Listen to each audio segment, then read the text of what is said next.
So, hello students, welcome to M Square Maths Mantra. So, basically, it's our lecture number 11 of our topic group theory, in which I'm providing you proper notes, question practice, so that you can score good in GATE, NET, and ITSM exams. Basically, myself, Ayush Gupta, I'm gold medalist from NIT Jaipur in MSc Mathematics. So, let's start our today's lecture. Okay, so in the today's lecture, we are going to see the question practice of general linear group. It is denoted by GLN/ORF, जिसका lecture हम लोग group theory की previous videos में cover कर चुके हैं. Okay, so now let's start question number 1. So question number 1 में हमसे क्या बोला जा रहा है? Show that GLN/ORF is a group with respect to matrix multiplication. So सबसे पहले तो मुझे यहाँ पे समझना होगा कि what is the set GLN/ORF and then what is the meaning of matrix multiplication. So write down the solution here. So in the solution सबसे पहले हम लोग डिफाइन करते हैं व्हाट इज द GLN और F.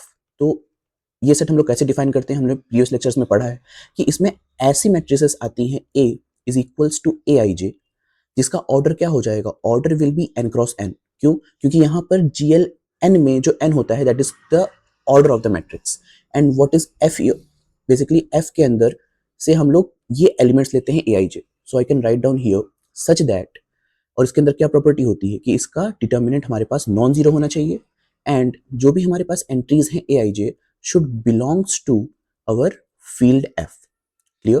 So this is the definition of GLN और F. And what is the meaning of matrix multiplication?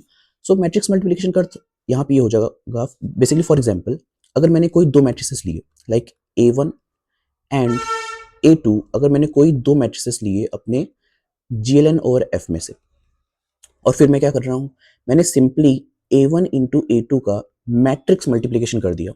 Like for example if I have taken this matrix 2 cross 2 and this matrix is of you can से 2 cross 2, then जो matrix मुझे मिल रहा है इनका product करने पर वो भी मुझे 2 क्रॉस 2 का ही प्रोडक्ट मिलेगा. So that is the simple matrix multiplication operation जो कि मुझे यहाँ पे यूज करना है. ओके, सो नाउ मुझे क्या प्रूफ करना है? We have to show that it is a group, और ग्रुप प्रूफ करने के लिए हम लोग चार प्रॉपर्टीज को सेटिस्फाई करते हैं. So property number 1 is the closure property. Closure property. So closure property क्या कहता है कि अगर मैं अपने सेट में से कोई दो एलिमेंट्स ले लेता हूँ, फॉर एग्जाम्पल लेट सपोज मैंने यहाँ पे क्या किया, कोई दो एलिमेंट्स मैंने ले लिया A and B belongs to GLN और F.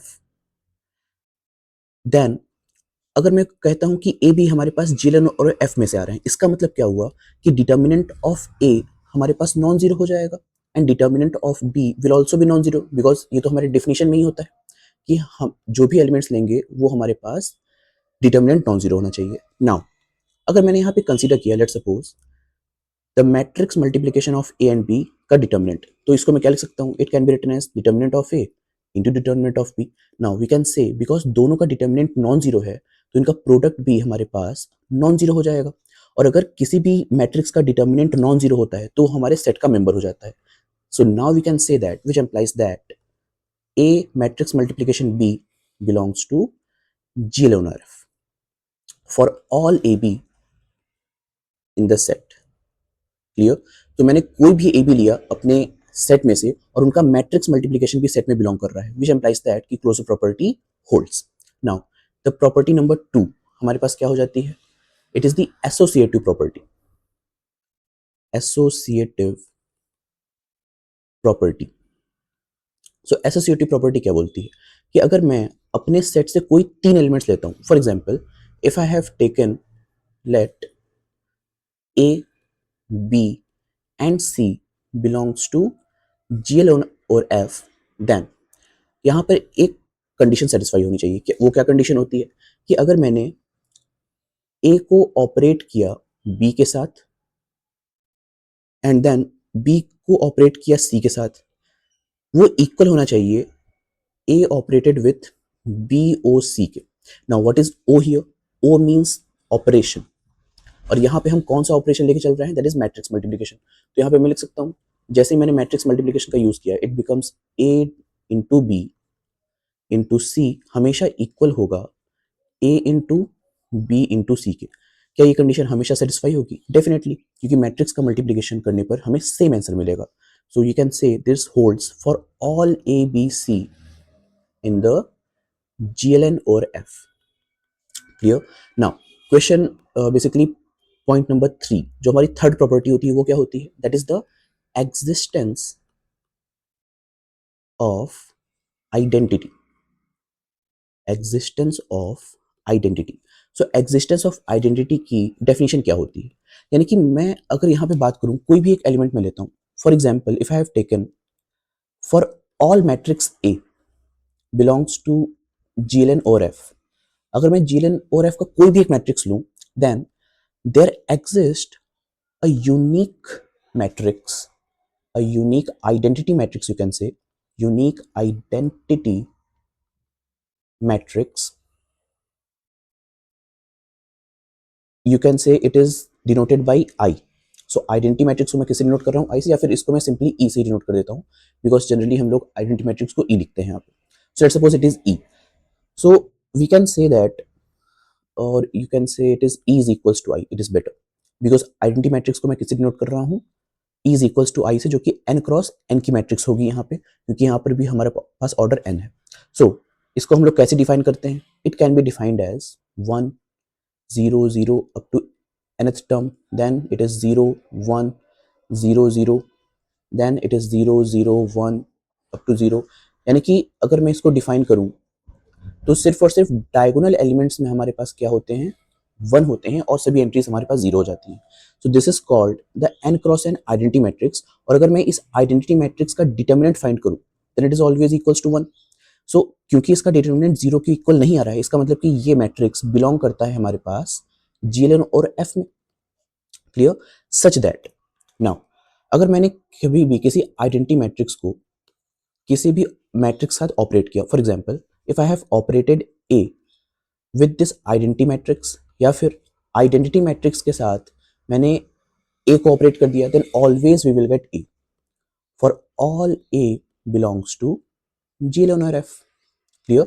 यानी कि हमारे सेट के हर एलिमेंट के लिए एक यूनिक आइडेंटिटी मैट्रिक्स एग्जिस्ट करती है आई, जो कि इस प्रॉपर्टी को सेटिस्फाई करती है, विच एम्प्लाइज दैट कि ये हमारे पास जो जीएलएन और एफ है ये एग्जिस्टेंस ऑफ आइडेंटिटी को सेटिस्फाई करता है. और यहाँ पे आइडेंटिटी एलिमेंट क्या हो जाएगा? Here you can say I is equals to 1 1 1, it is like this, और सभी एंट्रीज पर हो जाएंगे हमारे पास 0, is called identity for GLN over F. Clear? It is called the identity element. Now, property number 4 हमारे पास क्या होती है? It is called as the existence of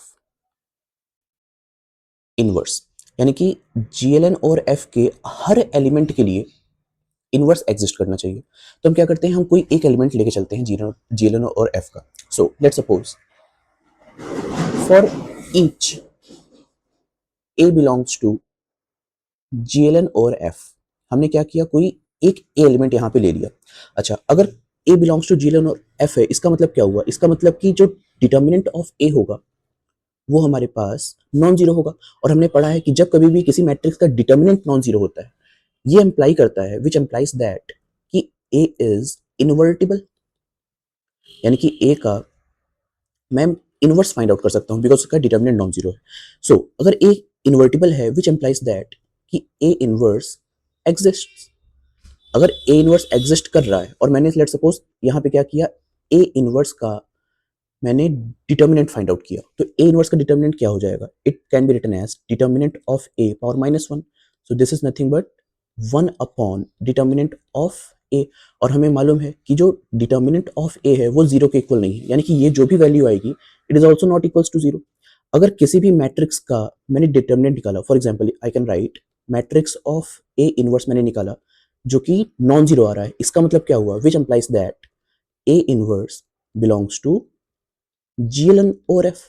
यानी कि for A, now see here, for each A belongs to GLN और F, हर element के लिए मेरे पास उसका इनवर्स भी एग्जिस्ट करता है GLN और F में, सच दैट अगर मैं इसको सॉल्व करूं, सच दैट कि जैसे ही मैंने मैट्रिक्स A को ऑपरेट किया A इनवर्स के साथ, या फिर A इनवर्स को मैंने ऑपरेट किया मैट्रिक्स A के साथ, then always we will get the identity by the matrix theory.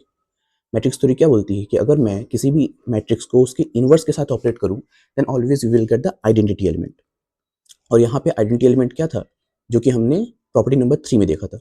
अगर मैं इसको यहाँ पे लिखूं, then here you can say I is nothing but n cross n identity matrix, जिसके डायगोनल्स में हमारे पास 1 आते हैं और सभी एंट्रीज 0 होती है। It is a n cross n matrix. Clear? So which implies that GLN over F, because it satisfies all four properties, so it is a group. Clear? With respect to matrix multiplication, it is very important. With respect to matrix multiplication. Okay. Now, write down the question number 2. So, इसमें लिखिए, basically, write down the question number 2 is G is equals to, हमें एक set given है G, जिसमें मुझे 2 cross 2 के matrices मेरे पास हैं, जिसकी एंट्रीज हैं A A A A, means 4 times A it is, such that A is not equals to 0 and A belongs to real number, a group. क्या ये हमारे पास जो सेट है G, ये एक ग्रुप को फॉर्म करेगा? Is G a group? And with respect to clearly matrix multiplication, matrix multiplication, और अगर ये ग्रुप फॉर्म करता है, लेट्स सपोज इफ यस, अगर ये ग्रुप फॉर्म कर रहा है, then find, then you have to find the identity element. Identity means actually you have to find E and the inverse also. Clear? So this is the question. Okay, so now let's solve this question. See, सबसे पहले जो set हमें given है हम उसको लिख लेते हैं. हमें क्या गिवन है? We have to given G, जिसमें कैसे एलिमेंट्स आते हैं? It is a 2 cross 2 matrix जिसका हर एंट्री A है, such that A can't be 0. A हमारे पास 0 नहीं हो सकता और वो belongs to real number, means R में बिलोंग करता है. तो अगर मुझे कोई चीज ग्रुप प्रूफ करना है तो मैं क्या करता हूँ? सबसे पहले property number 1 which is closure property, इसको देखते हैं क्या ये क्लोजर प्रॉपर्टी सेटिस्फाई करेगा. Let's see closure property. So closure property के लिए कोई दो एलिमेंट्स मैं ले लेता हूं अपने सेट G से. सो लेट सपोज दैट मैंने क्या किया, we have taken A A A A, means एक मैट्रिक्स मैंने ले लिया G से, एंड सिमिलरली मैंने एक मैट्रिक्स और ले लिया B B B B belongs to G. कोई दो एलिमेंट्स हमने लिए सच दैट कि अगर मैं इनका मैट्रिक्स मल्टीप्लिकेशन करता हूं तो मुझे क्या मिल जाएगा. Let's see what we will get. It is B. Now जैसे ही मैं यहाँ पर इसका मैट्रिक्स मल्टीप्लिकेशन करूंगा with respect to means row and column, तो मुझे क्या मिल जाएगा यहाँ से. Now here we will get AB plus AB, so it is 2AB in each entry. Clear? Okay. So कोई भी एलिमेंट हमारे पास G का मेंबर कब बनता है? जब उसका हर एंट्री सेम हो. तो यहाँ पे मैं क्या देख सकता हूँ, हर एंट्री में 2AB आ रहा है, विच एम्प्लाइज दैट कि ये जो मेंबर होगा, this member belongs to G for all you can say matrices जिसके अंदर A आ रहे हैं एंड B आ रहे हैं. मीन्स अगर मैं कोई दो मैट्रिक्स लेता हूँ G में से, तो उनका जो मैट्रिक्स मल्टीप्लिकेशन है वो भी हमारे पास G में बिलोंग कर जाता है, यानी कि closure property satisfied. Now property number 2 क्या बोलती है? प्रॉपर्टी नंबर 2 कहता है हमारे पास कि it is a actually you can से the associative property. Associative property. So associative property क्या बोलती है कि अगर मैं कोई तीन एलिमेंट्स ले लेता हूं, फॉर एग्जांपल लेट्स सपोज मैंने एक मैट्रिक्स लिया जिसमें जो एंट्रीज हैं वो A हैं, then I have taken another matrix जिसमें एंट्रीज B हैं, then I have taken the third matrix जिसमें एंट्रीज हमारे पास C आ रही हैं, belongs to G, such that. तो क्या ये एसोसिएटिव प्रॉपर्टी की कंडीशन को सेटिस्फाई करती है? जो कंडीशन क्या होती है हमारे पास कि अगर मैं यहाँ पे लेट सपोज A की मैट्रिक्स को लिखता हूँ और dot product with B matrix in a bracket, और C को मैं अलग से मल्टीप्लाई करता हूँ, दैट इज C हियर, तो इसका जो भी रिजल्ट आएगा, क्या वो रिजल्ट हमेशा इस मैट्रिक्स के बराबर होगा, which is A here, A matrix, then matrix multiplication with the bracket B matrix multiplication with C matrix, क्या ये हमेशा इसके इक्वल होता है? So we have to check it now. Let's suppose अगर मैंने इन दोनों मैट्रिक्स का मल्टीप्लीकेशन किया, then what we get here, we will get basically 2ab in each entry. Then अगर मैंने इसका मल्टीप्लिकेशन c के साथ किया, then what we get, it is row into column, so it is 2abc plus 2abc, यानी कि 4abc in each column, you will get like this. Clear? तो एक का रिजल्ट तो मुझे मिल गया है। अब मैं क्या करता हूँ, इसको निकालता हूँ, क्या ये इस वैल्यू के इक्वल आता है? Now we will see. तो अब इसको सॉल्व करते हैं। We get here a as it is, and then जब इसको सॉल्व करते हैं हम लोग रो इनटू कॉलम करके, then what we get bc into bc, यानी कि 2 times b into c, and here also it is 2bc, here also it is 2bc and here also it is 2bc. Okay, अब इनका अगर मैं multiply करूं, then what happened, row into column, it is 2abc plus 2abc, so it is 4abc. It is also with the same entry 4abc. Clear? So clearly I can see here that दोनों ही जो हमारे पास result आ रहे हैं इन दोनों के वो equal आ रहे हैं. So which implies that basically this implies that कि जो मैट्रिक्स हमने लिए थे उनका अगर मैं एसोसिएटिव प्रॉपर्टी में रखता हूँ इन्हें, then this property always holds, क्योंकि इनका मैट्रिक्स मल्टीप्लिकेशन करने पर मुझे रिजल्ट सेम मिल रहा है. So this can be written as like this, मतलब मैं इनका ऑर्डर एक्चुअली चेंज कर सकता हूँ. एसोसिएटिव प्रॉपर्टी का मीन्स यही होता है कि मैं अगर मैट्रिक्स का 3 मैट्रिसेस या 3 किसी भी एलिमेंट्स का मल्टीप्लाई करता हूँ तो उनका ऑर्डर में चेंज कर सकता हूँ, फिर भी उनके रिजल्ट में कोई चेंजेस नहीं आते हैं. Clear? So basically this property holds. So we can say that property number 2 is also satisfied. Now, what is property number 3? Property number 3 हमसे कहता है कि existence of identity. Existence of identity. So existence of identity के लिए हम क्या करते हैं? हम किसी भी एक एलिमेंट को लेते हैं. For example, you can say for all matrix A like this in G. अगर मैं G का कोई भी एक मैट्रिक्स लेता हूं तो हर मैट्रिक्स के लिए there exists a unique matrix. There exists a unique matrix, or you can say there exists a unique identity matrix. और वो आइडेंटिटी मैट्रिक्स क्या होगी हमारे पास?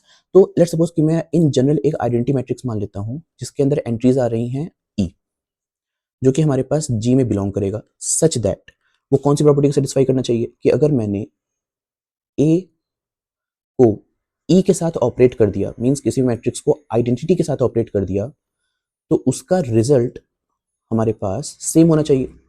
क्लियर? ये हमारे पास प्रॉपर्टी होती है. चलिए इसको सॉल्व करते हैं. अगर मैं इसको सॉल्व करूंगा, then we get 2ae in each entry here and is equals to it is a. तो अगर मैं देखूं इसका हर एंट्री आपस में इक्वल है. सो लेट्स सपोज मैंने क्या किया, क्योंकि ये दोनों मैट्रिक्स आपस में इक्वल हैं तो इसका हर एंट्री भी आपस में इक्वल होना चाहिए. जैसे ही मैंने यहाँ पे इक्वल किया 2ae इक्वल्स टू a, तो यहाँ से मुझे देखिए क्या मिल जाएगा, a से कैंसिल आउट हो गया and 2e is equals to 1. So we get e is equals to 1/2, यानी कि e की वैल्यू मुझे मिल गई. तो क्या मैं यहाँ से बोल सकता हूँ कि जो हमारे पास आइडेंटिटी मैट्रिक्स थी वो क्या हो जाएगी? वो एक्चुअली में 1/2 and here also it is 1/2 की एक मैट्रिक्स होगी जो कि हमारे पास G में बिलोंग करता है, is called identity matrix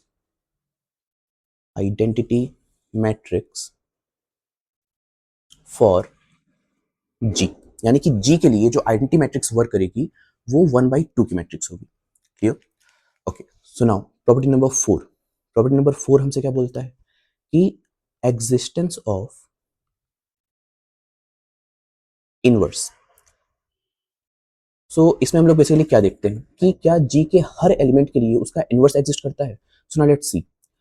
for each matrix, let's suppose मैं मैट्रिक्स A का ले लिया जिसमें एंट्रीज A आ रहे हैं in G. For each matrix in G there exist the inverse of this matrix. Means अगर मैं A मैट्रिक्स का इनवर्स कहूँ और there exist a inverse, let's suppose कि मैंने वो इनवर्स को कुछ मान लिया, इनवर्स को मैं मान लेता हूँ ये मैट्रिक्स लाइक मुझे बी की तरह मिलता है, ठीक, we have supposed it which belongs to G, let's say मैंने यहाँ पे क्या किया, सपोज कर लिया कि फॉर ईच मैट्रिक्स ए, अगर मैं कोई भी मैट्रिक्स लेता हूँ तो उसका जो इनवर्स है वो भी हमारे पास जी में बिलोंग करेगा और वो कुछ इस तरह से दिख रहा होगा, लेट्स सपोज। तो कंडीशन क्या होती है, what is the basically conditions, conditions ये होती हैं कि अगर मैं किसी भी मैट्रिक्स को उसके इनवर्स के साथ ऑपरेट करता हूँ, लाइक लाइक दिस, देन मुझे क्या मिलना चाहिए, यहाँ पर मुझे आइडेंटिटी मैट्रिक्स मिल जाना चाहिए। ये होती है हमारे पास कंडीशंस। तो अब मैं इनकी वैल्यूज रखता हूँ यहाँ पे, let's suppose this is the matrix of A and here, इस मैट्रिक्स को भी हमने क्या माना था, ए इनवर्स, ए इनवर्स को हमने माना था, let's suppose it is matrix like B, तो इसकी वैल्यू मैं यहाँ रख देता हूँ, it becomes B here. And what is the identity matrix, let's see, identity matrix अभी हमने निकाला था जो कि 1/2 की मैट्रिक्स होती है, so we get here it is equals to matrix of 1/2 here, clear, okay. So now let's solve this. अगर मैं इसको सॉल्व करूं तो यहां से मुझे मिल जाएगा A B means 2ab here in this matrix left hand side, and right hand side पे मेरे पास हो जाएगा it is 1/2, okay, so because two matrices are equal, that's why each entry is also equal, so I can say that, which implies that 2ab should be equals to 1/2। और यहां से अगर मैं चाहूं तो मैं b की वैल्यू फाइंड आउट कर सकता हूं, क्योंकि b हमने क्या लिया था, इट इज 1/4a।